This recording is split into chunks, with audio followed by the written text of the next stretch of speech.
Hi guys, my name is Arpit and today I'll be discussing about my Sprint 2 and the topic for the discussion is property profile and listing management for online marketplaces.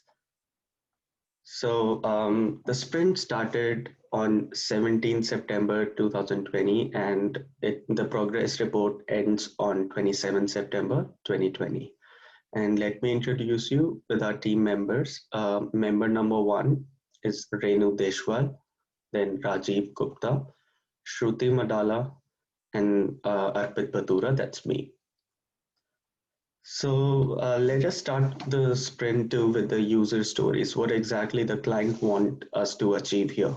So the user story as a client, they want system design of property profile, how the system will look like, and how we'll be listing the property on the marketplaces. As a client, they want us to see how the system is modeled using business modeling tools, the wireframes for the proposal, and they also want the architecture design specifications. They want the data dictionaries and of the proposed system so that they can understand what database design of the system is.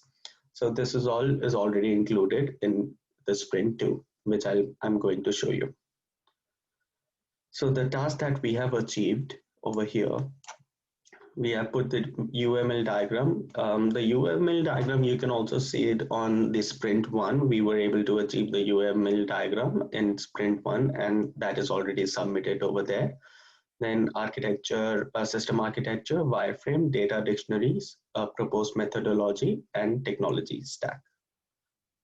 So what we are trying to achieve over here, there are a large number of commercial real estate online information service providers offering a suite of commercial properties and services tailored to the national and local needs of the commercial investment industries. So these online marketplaces have thousands of commercial real estate properties for sale and lease under various categories, including commercial, office space, industrial, single family, multifamily, land, etc., both for sale and lease as well.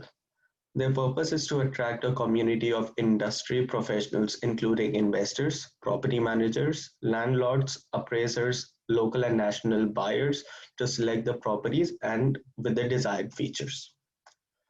So I'll show you the data dictionary, which we have created using SQL. So the product key for the first part is the admin.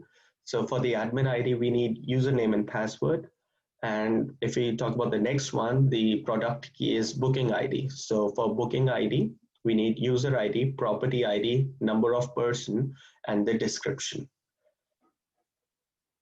And continuing the booking ID, and then we go to the order ID. So for order ID, we need owner ID, property ID, payment method, amount, transaction ID, and booking ID. So these are all the data dictionaries that we have created using SQL, and I can also show you the ER diagrams and the class diagrams with the same approach. So let's talk about the individual component, what I have to be achieving over here.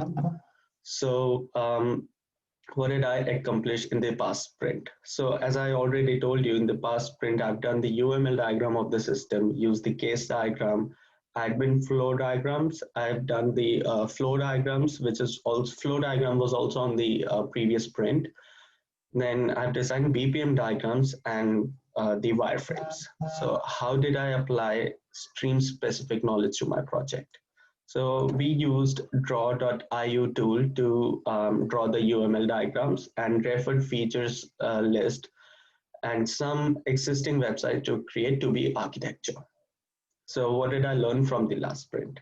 So I didn't actually know how to use this tool.io. So in order to make the UML diagram, I was able to learn about these tools, and I learn about how to make case diagrams, ER diagrams, and design database from ER diagrams. And what can I have done better? The sequence diagram showing functions of admin, customer, and owner should be added separately for each other. So in the previous sprint, the BPM diagram that we have created, it was like the owner, the three actors, owner, user, and customers, they were separated, but it should be included in the same BPM diagram in the same flow. So this is something that I could have done better. So these are the wireframes that we have created. So first, when you open the website or the platform, this is the basic idea that what the page will look like. So it will be asking you for your username, email, password, and your mobile. When you submit it, then you have to log in with the real estate. So you put your username, email, and password. Then if you forgot your password, you have to type your email and your registered mobile number, and you will get a link on your email or an OTP on your mobile phone. Then you can recreate your password. So once you're logged in, and when you're searching for the property, these are the filters that should be on the platform. Like, what are you looking for? Home, land, um, hotel, what kind of property you're looking for, and how big is it should be. Like, what is your requirement, whether it's 2 BHK, 1 BHK, or just a single flat. And then you can also filter your price, like what is your budget for the property. You can do that. Then the type, you want to rent the property, lease the property, or buy the property. And you can also select the area, how big the property should be in square feet meters. So this is the class diagram with the relationship as you can see, the relationship between the person over here, I meant to be like the user, the customer, then the property owner, and the user. So the person, you have name, email, phone, age, all the details over here. You can buy, rent, or add and upload the property. Then the owner can manage the property, and then you can go back to the. So this is the relationship between person, property owner, and user.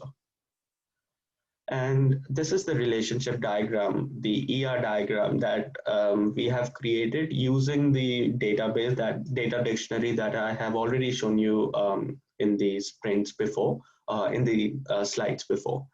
So how this platform will be working. So booking details, property ratings, property listing, owner, admin, user, order.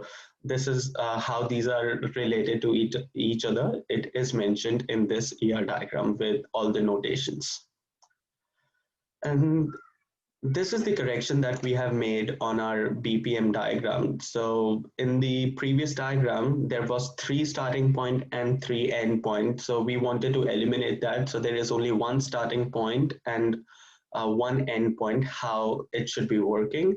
So we have just made this the only change on the BPM diagram, because we don't want to separate all these 3 actors like user, admin, and the owner. So we corrected this BPM diagram so that we can put them all in together.